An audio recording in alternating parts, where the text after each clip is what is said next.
बापाला दुःख झालं आणि बापानं पत्नीनं सांगितलं, अगं लेकरू माघारी बोलतंय, चांगलं नाही. बापाने समजून सांगितले, अरे आईला मागं बोलणं चांगलं नसतंय. तो म्हणला, बाबा तुम्हाला काही कळत नाही, तुम्ही निघा. ज्या दिवशी लेकरू बापाला असं म्हणतं ना, बाबा तुम्हाला काही कळत नाही, त्या दिवशी बापाचं जे कमवलेलं असतं का, त्याला असं वाटतं आपलं सगळं संपलं. म्हणून लेकानं मुलानं बापाला सुद्धा असं कधी म्हणू नये. ऐका बरं, धुंदुकारीने नको नको तो अट्टहास घातला. एक दिवस बापाला हे दुःख सहन झालं नाही. रोज मुलगा आईला बोलायला लागला, बापाला बोलायला लागला. एक दिवस तर बापाचं आपल्या भाषेमध्ये त्यानं कॉलर पकडले. बापाची कॉलर पकडली, माय धावत गेली. अरे त्यानं नाही उन्हाळे खाल्ले तुझ्याकरता आणि तू त्याची कॉलर धरतोस. सोड त्याला, सोड माझ्या मालकाला, सोड तुझ्या बापाला.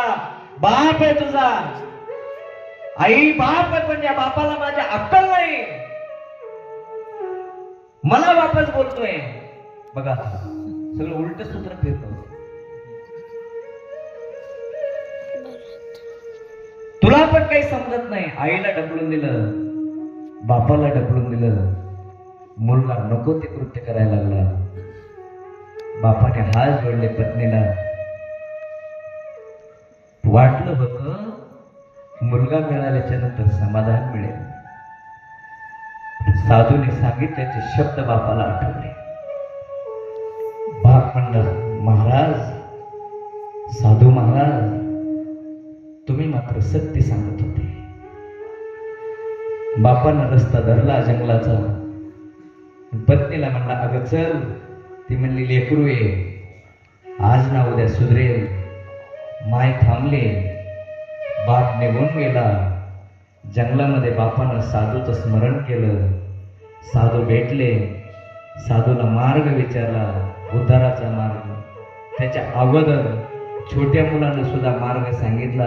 गोकर्णानं, बाबा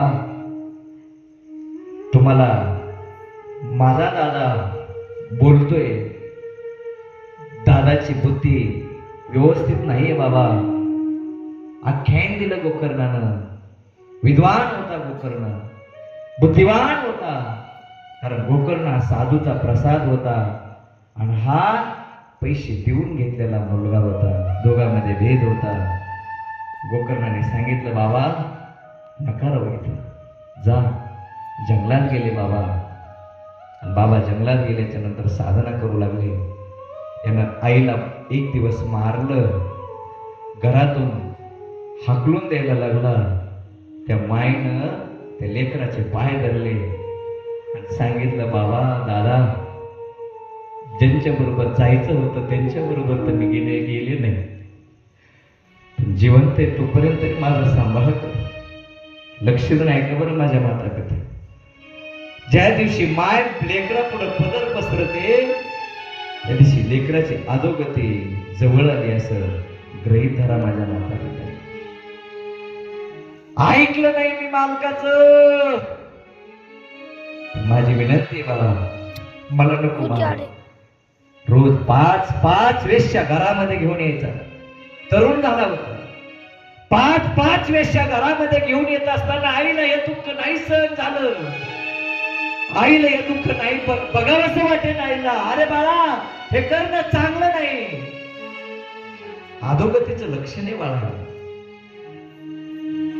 आई सांगत होती, लेकरू मात्र ऐकत नव्हतं. ही आई आपल्याला प्रतिबंध करते, आई आपल्याला अडवते. आईच्या गळ्यातलं सोनं सगळं ओढून घेतलं लेकर. ऐक बरं माझ्या माता, ज्या दिवशी सोन्यावरती हात घातला लेकरानं, तिला मालकाची आठवण झाली. कष्टातून केलेलं सोनं माझ्या धनीनं याने हिसकावून घेतलं.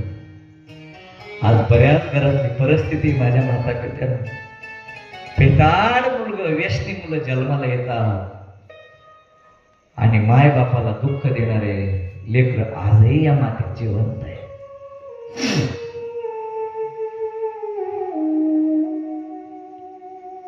आई तुझी बुद्धी व्यवस्थित राहिली नाही, तू घरामध्ये राहू नको, चालती हो, मला प्रतिबंध करते. उद्यापासून जास्त वेश्या घेऊन येईल. ऐका बरं माझ्या माता पित्यांनो, माई एक दिवस पाणी आणण्याकरता गेली. आडात मध्ये पाणी शेणते, लेकरू पाठीमागून आलं. दुंदुकारी आईला लात मारली. लक्ष दिलं आहे का ओ माझ्या माता पित्यांनो, आजही या मातीत माणसं आहेत आईला लात मारणारे, समजायचे धुंदुकारीच्या परंपरेमधले आहेत. याच रक्तातली माणसं आहे. ती माय आडामध्ये पडली, माय संपली, बाप जंगलात निघून गेला. आणि आनंदानं वेश्या घरामध्ये घेऊन यायला लागला. अनेक वेश्या आणल्या.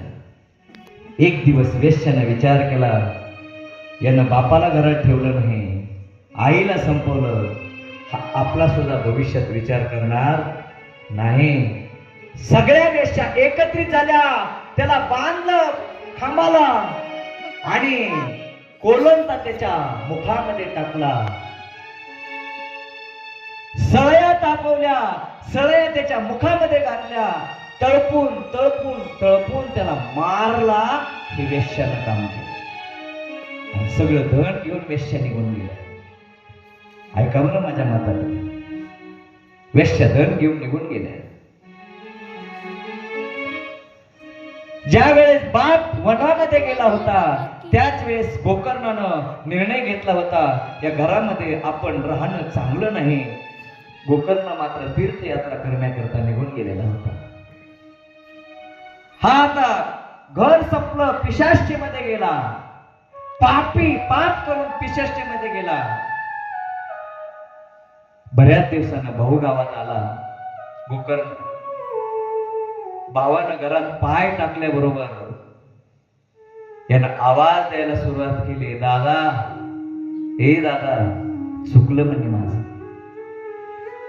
आता पश्चाताप करायला लागला पिशाची योनीमध्ये.